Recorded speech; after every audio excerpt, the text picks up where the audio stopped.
You are now watching The Meech.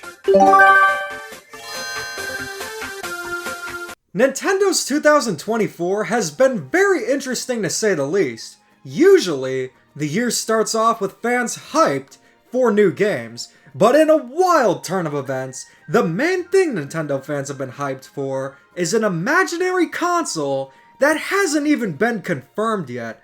But while everybody was rambling about, oh, Nintendo Switch 2 being internally delayed because of the Queen of England, blah, blah, blah, I was hyped for a game I've desired for years, that being the remake of Mario vs. Donkey Kong. Because after the first game, Mario vs. Donkey Kong essentially became all about the mini Marios and guiding them to the goal. They're actually quite good, but the mini Mario formula really overstayed its welcome, with Mario vs. Donkey Kong Tipping Stars being the breaking point. And I'm not the only one who felt this way either. Considering how many wanted an original Mario vs. Donkey Kong styled game, you would expect the fans to be overjoyed, but the reception for the game has been, well, surprising. You might see the initial reviews and think, this is fine, but a Mario game getting a score in the 7 out of 10 range, that's questionable. They usually score way higher. What this means is that the game could be bad by Mario standards.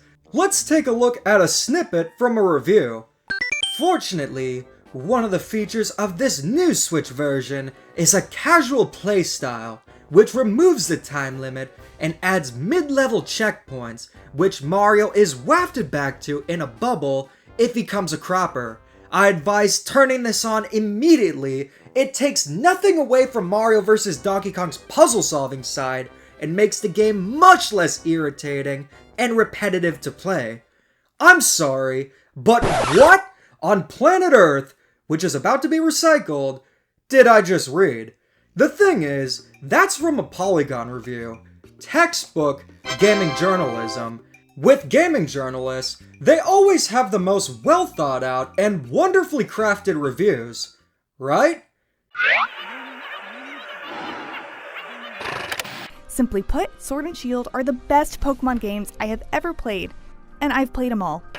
As it stands, it already feels like a complete product, but with the promise of future updates down the line, it gives us even more to get excited about. Mario Strikers Battle League is the best sports game on Switch right now. It's interesting how gaming journalists are often forgiving and positive about some of the worst Nintendo games, but Mario vs. Donkey Kong is getting lower reviews. What I've also noticed is that it's not just gaming journalists. Many have just wrote off Mario vs. Donkey Kong as a small game, not the Donkey Kong game they wanted after nearly a decade without one, and even a game that nobody asked for. Considering the reception, I was very intrigued to see what could have went wrong with the Mario vs. Donkey Kong remake, and to say the least, I am very surprised with how the game turned out. So the question is Mario vs. Donkey Kong more fun than a barrel of monkeys, or is it as bad of an idea as having a pet gorilla? The zookeeper at Animal Kingdom can attest to that. Gorillas are pretty gentle creatures. Because I know you can't really have chimpanzees as pets because they're really dangerous. I don't know about gorillas though, because they seem a lot more docile. Gorillas wouldn't make good pets either.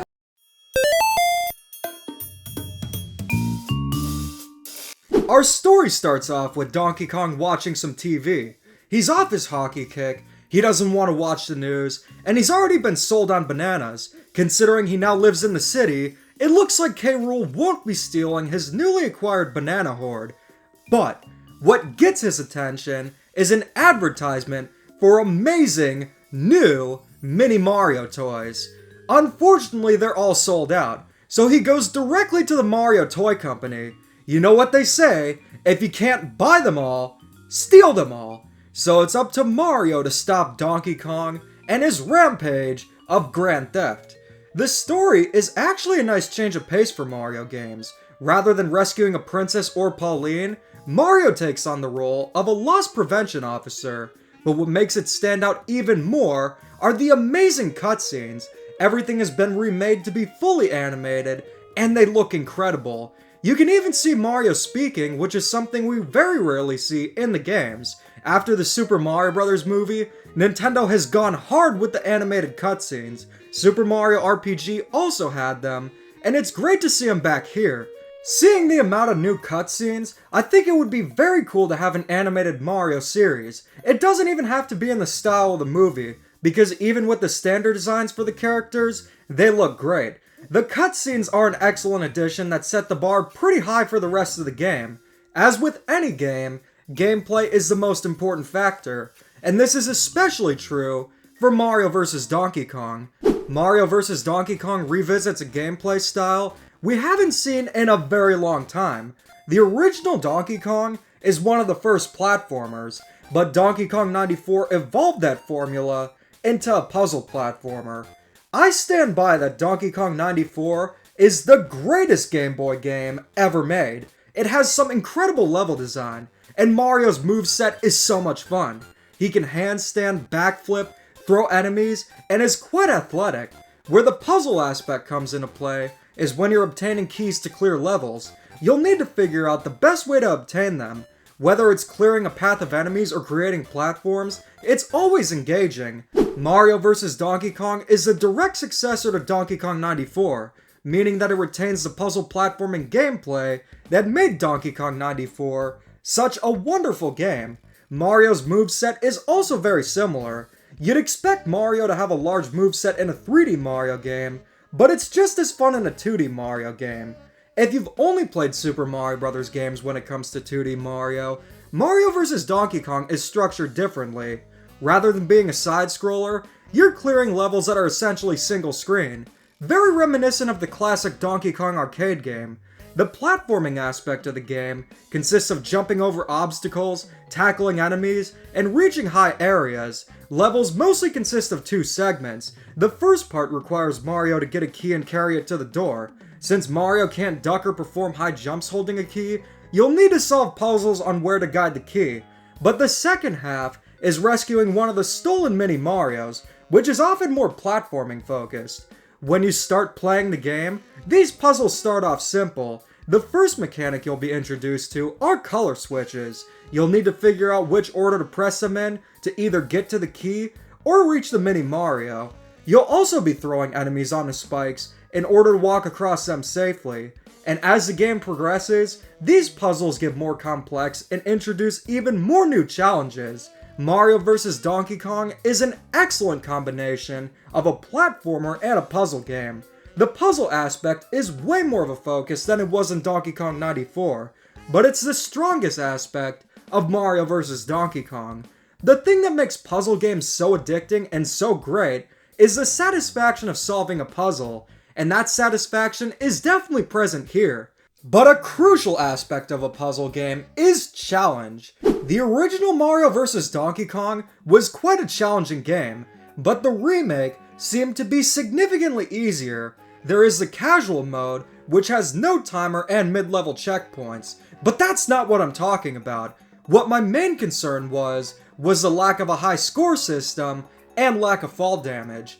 In the original Mario vs. Donkey Kong, you'd get a star by clearing a level with the highest score, and it's very challenging to do.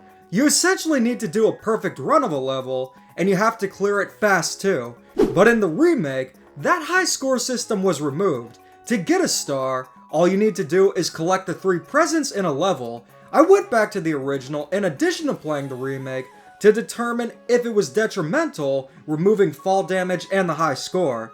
This was something I was very worried about. I'm honestly sick and tired of games being too easy. It's often the only major gripe I have with Nintendo Switch games, Luigi's Mansion 3 and Pikmin 4 specifically. But honestly, Mario vs. Donkey Kong managed to kick some tail. I was genuinely surprised at how challenging it was, and it's a fair challenge too. Most of it comes from figuring out how to solve puzzles. As they get more complex, they get more difficult, and enemies get increasingly tricky to tackle. The difficulty curve is excellent, meaning it's a natural progression from easy to hard. When you lose, it's your fault, so it's not unfair either. There's only one level in particular that's a bit cryptic, being World 3-4 Plus, but everything else is perfect difficulty-wise. The removal of fall damage is surprisingly an improvement. In the original, Mario would usually get stunned from falling, which would halt the pace of the game, but without it, the pacing is much smoother. I didn't expect it to be an improvement, considering it could potentially remove challenge, but thankfully, it doesn't get rid of challenge and serves as an improvement.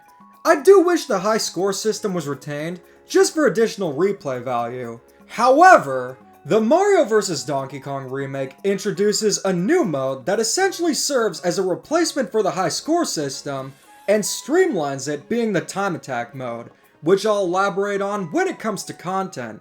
There's also a brand new minigame. In the original, you'd get extra lives by obtaining the 3 presents in the levels, and afterwards, you'd get a minigame. But now, the 1-Up minigame only appears once in a while, and it's totally different. It's a platforming challenge where you'll need to get a key to unlock a 1-Up chest, and gone are the purple 2-Up mushrooms and gold 5-Up mushrooms from the original. And there's a reason for that. It's because of Mario mandates. That specifies that 1-Up mushrooms must be green and can only be green. Now I'm kidding, the original 1-Up minigames were not great, and appeared way too frequently. The new one is quite the improvement. 1-Ups are still kinda useless and only prevent a game over, but if you get one, you just start the level over again. I think having coins you unlock to get costumes for Mario or the mini Marios a la Super Mario Odyssey would have been better, and by losing, you'd lose coins. I've liked the loss of currency instead of lives in modern Nintendo games. It's more impactful, but it's just something I thought of. Getting a game over and 1-Ups being useless, not a big deal. Considering this is a full-on remake, you might be wondering how the physics and controls feel compared to the original, and I gotta say, they are spot on. They feel just like they did in the original, which is a great thing. Mario's movement is tight, and the controls are precise. It's one of the best controlling Mario games, and as I stated before, his moveset is so much fun to use. In the original Mario vs. Donkey Kong, there were 6 main worlds with 8 levels each, but in the remake, we now have 8 worlds with the addition of 2 brand new ones, those being World 4's Merry Mini Land and World 6's Slippery Summit. With the new levels, I was especially excited to see how they turned out. Nintendo Software Technology hasn't made a Donkey Kong 94 style game since the original Mario vs. Donkey Kong, all the way back in 2004. When it's been that long, there's always a possibility the original magic has been lost. But nope, these new levels are excellent, and some of the best in the entire game. Slippery Summit introduces typical snow obstacles like slippery platforms and falling icicles. It's a great new world, but my favorite, hands down, is Merry Mini Land. If you're a fan of the Mario vs. Donkey Kong series, you're likely a huge fan of Mario vs. Donkey Kong Mini Land Mayhem. It's essentially the ultimate Mini Mario style game, and it has a really interesting theme of taking place at an amusement park. Seeing an entire world that takes place at an amusement park and pays homage to the best Mini Mario game? Hell yeah! I love to see it. The theming is only the cherry on the sundae, because Merry Mini Land has some of the best design levels and coolest mechanics. There are flowers that create wind gusts, allowing for Mario and obstacles to hover. It gets very clever with the Bob-omb puzzles. Throwing Bob-ombs and timing them with the wind gusts is so much fun. Quite literally, a blast. It's clear Nintendo Software Technology is capable of making an entirely new game with this formula, and I'm hoping the remake means we could potentially see an original Mario vs. Donkey Kong with this style in the near future. Once you clear the main 8 worlds, it's not game over. You're only halfway there. Or technically speaking, almost halfway there. If you get that reference, you're an OG. Because you'll unlock the Plus worlds and Expert levels. The Plus levels are totally different from the main ones. Rather than guiding Mario to the goal, you now have to guide a mini Mario to the goal as well. This brings in a new element of challenge, considering you'll have to make sure the mini Mario safely makes it to the goal. It's hard to choose if I prefer the main worlds or the Plus worlds, but I don't have to, considering having both gameplay styles adds so much variety to the game. There are also 16 new plus levels for Merry Miniland and Slippery Slope respectively. Then there are the expert levels. You unlock them by getting star rankings, and let me tell you, these levels can get very, very difficult. They're called expert for a reason. These are more so bonus levels, like the special world levels in Super Mario Bros. Games, but they're an excellent addition and add even more to a game with a ton of levels. DK barrels full of them. Honestly, in terms of the gameplay and level design, Mario vs. Donkey Kong is near flawless. Even the boss fights are fun. You will be fighting Donkey Kong as the sole boss in each world.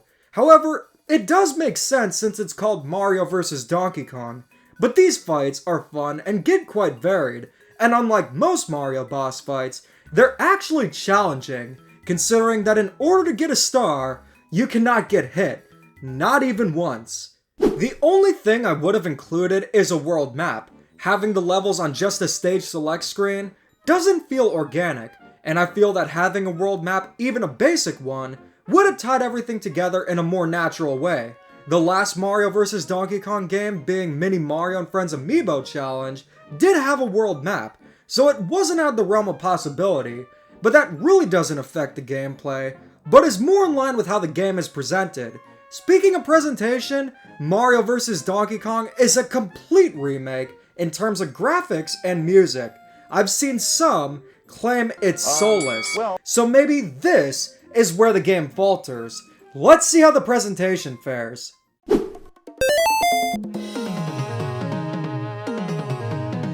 Going back to the original Mario vs. Donkey Kong, I will say this.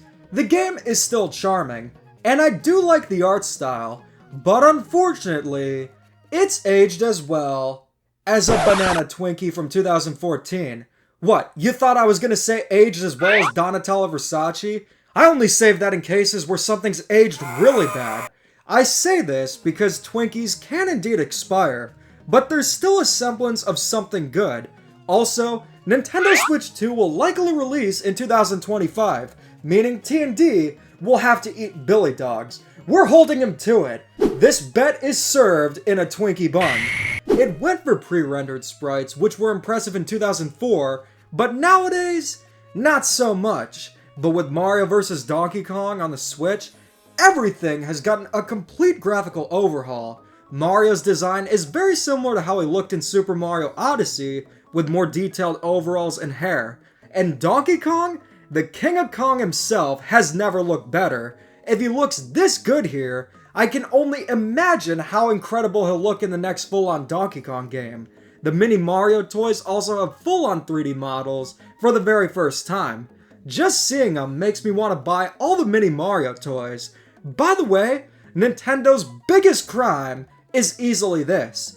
How have they not made an official line of Mini Mario figurines or amiibos? You literally have a game that's centered around marketable cute Mini Mario toys, yet don't make real-life versions for us to buy? All the characters look incredible, even the Toads are looking dapper, but the highlight of the presentation is how the enemies are handled. The theme of Mario vs. Donkey Kong centers around the Mini Mario toys, and in the remake, most of the enemies are designed to look like toys. Classic enemies like Ninjas and Shy Guys are designed to look like wind-up toys. Even the Piranha Plants. The original attempted to go for the toy design for enemies, but with the Nintendo Switch's HD, that vision can fully be realized. Not only does it look adorable, but it gives Mario vs. Donkey Kong its own unique identity. Many of the locations are what you'd expect from a Mario vs. Donkey Kong game. You have classic tropes like the jungle and a ghost house, but a lot of them are unique to Mario vs. Donkey Kong. Mario Toy Company takes place inside and outside the toy factory. Merry Miniland takes place at an amusement park, and the final world in particular has a very cool theme that fits right in with DK. Visually, everything looks great, although I do wish the backgrounds were a bit livelier. And what's cool is some of the plus worlds take place at night or in a different part of a location. It's one of the cleanest looking Switch games, and certainly a treat to look at. The presentation gets even better with the music. My goodness, Everything has been redone to go for a jazzy style. Now usually, I prefer upbeat electronic music in Mario games, but for a puzzle platformer, the jazzy style makes so much sense and fits right in. It's so relaxing and sounds amazing. The menu music really stood out and it would make for a great outro theme, or it'd make some excellent background music for a livestream intermission screen. One thing I also noticed about the music is that listening to it, it kinda made me feel like I was at Olive Garden. I'm sure most won't feel that way, but trust me, that is a good thing. You may wonder how the voice acting is. We all know Charles Martinet retired as Mario. However, that only seems to apply for new games. Remakes, he's still in. All the voice clips are uncompressed and sound great.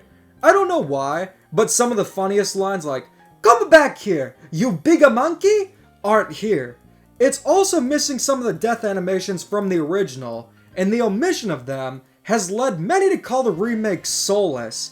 And honestly, that is completely blowing everything out of proportion, and I totally disagree. I don't understand why it's being called soulless. Maybe because the jazzy soundtrack and art style are a bit reminiscent of the Nintendo 3DS and Wii U Mario games, which many of those were soulless, but I don't get it. The thing is, a game like Paper Mario Sticker Star had a jazzy soundtrack, and that soundtrack was good. The game is soulless for literally every other reason. Just because there are some similarities with 3DS and Wii U Mario games, that doesn't mean everything from that era was bad. I get how it kinda reminds some of that era, but how can a game be soulless when it's clear so much love and care was put into the presentation, especially with the cutscenes and enemies? Just like the gameplay, the presentation is as appealing as a banana. Considering Mario vs. Donkey Kong as a remake of a Game Boy Advance game, content might be an issue. Those games were often shorter and were originally priced at around $30. This remake is $50, which costs less than an average Nintendo Switch game, but many have criticized it for that price point. The question, is it worth $50?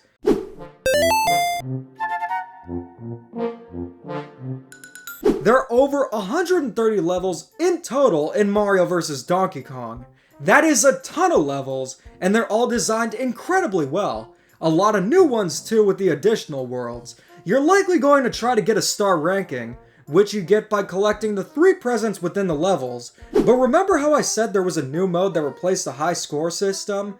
The new time attack mode has you clearing levels within a very limited time frame. You'll need to speed run through the levels and essentially go for a perfect run. These can get quite challenging, and they add even more replayability to the game.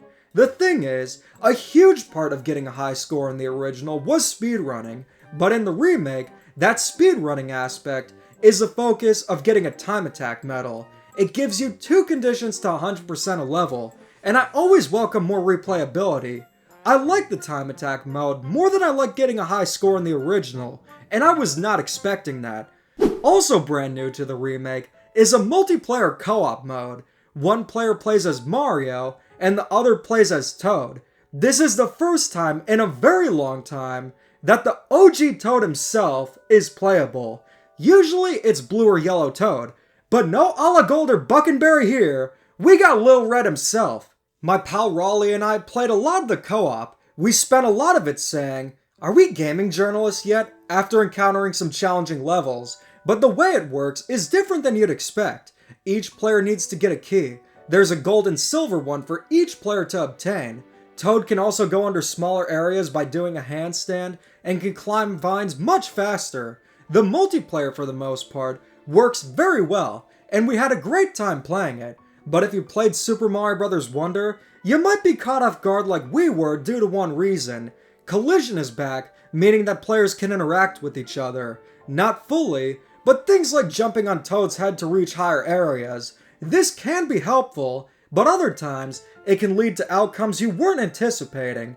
It's something that stood out since I'm not used to having any collision in Wonder, but it's not that big of a deal, but still worth bringing up.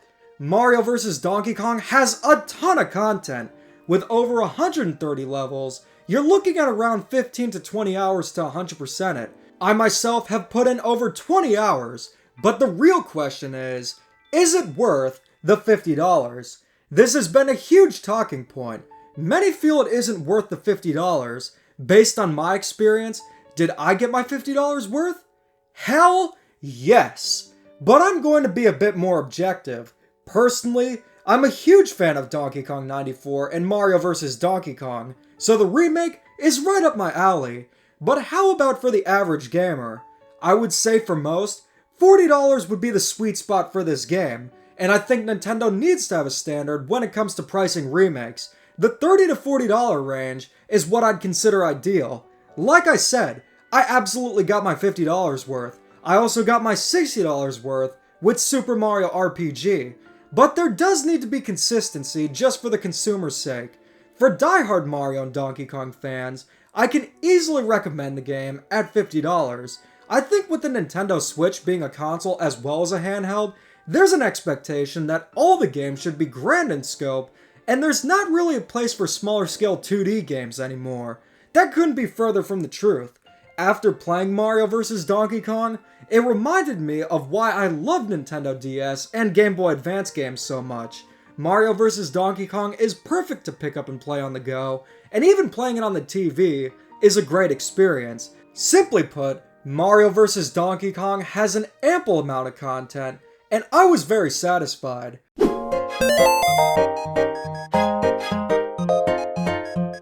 So far we've established Mario vs. Donkey Kong has excellent gameplay, a gorgeous presentation, and a DK barrel full of content, and a lot of fresh new content as well. So what's the verdict? You're probably used to me criticizing games and not holding anything back, so it might have caught you off guard that this retrospective of Mario vs. Donkey Kong was the polar opposite. It's defending a game I absolutely loved that I feel is incredibly misunderstood. I think the Donkey Kong 94 formula hasn't been used in such a long time that it's become a bit niche, where many gamers just aren't familiar with it, or don't understand why it's so appealing, which makes sense considering it's been 2 decades since the original Mario vs. Donkey Kong. There are games like that. I could see a game like Game & Watch Gallery 4 being wrote off as nothing more than a minigame collection, but if you understand and appreciate the rich history of Game & Watch games, you'll see it as much more. The Game & Watch Gallery series is one I've wanted to cover for the longest time, and it's about time I do it. No pun intended, of course. Mario vs. Donkey Kong is nowhere near as niche as Game & Watch Gallery, but it's still underappreciated. As for gaming journalists, they likely haven't reviewed the game highly for 2 reasons. 1, you need to use your noggin to beat the game. And 2, they likely gloss past the plus worlds and content after you beat the first 8 worlds. There's always a rush to push out the reviews as soon as possible, and that can cause crucial elements to be overlooked. There's also the sentiment that this took away resources from a full-on new Donkey Kong. Not true at all. Mario vs. Donkey Kong was developed by Nintendo Software Technology, an American division of Nintendo, who have developed all the Mario vs. Donkey Kong games. This is their specialty, and no resources were taken away. But the argument that irks me so much against Mario vs. Donkey Kong? It's a game nobody asked for! I really don't like the nobody asked for it argument when it comes to games, not only because the Incompletionists used it, but because it's stupid. Nobody was asking for a Mario and Rabbids crossover, and what we got out of it were some of the wackiest and most memorable Mario games out there. Nobody was asking to play games with motion controls. Does that make the Wii dumb? In fact, who was asking for a game with a portly Italian plumber stopping an ox-turtle hybrid from capturing a princess? Nobody! So should we never have gotten Mario? In fact, did we even ask to be born? Most games start off as ideas nobody asked for. To be fair, many did want another game in the style of the original Mario vs. Donkey Kong, but I do understand the implication that it might have been a small audience. But that doesn't change the fact I'm thrilled we got the remake, and it was an excellent idea. Mario vs. Donkey Kong is a phenomenal remake, and is still an incredible game. I had an amazing time with it, and it's an excellent start to 2024. Mario vs. Donkey Kong gets the prestigious ranking of Platinum Treasure. So what do you guys think? Are you gonna get Mario vs. Donkey Kong? Also, big thanks to Sawyer for helping make this video possible. Let me know in the comments what you think, and as always, keep calm and da-da on.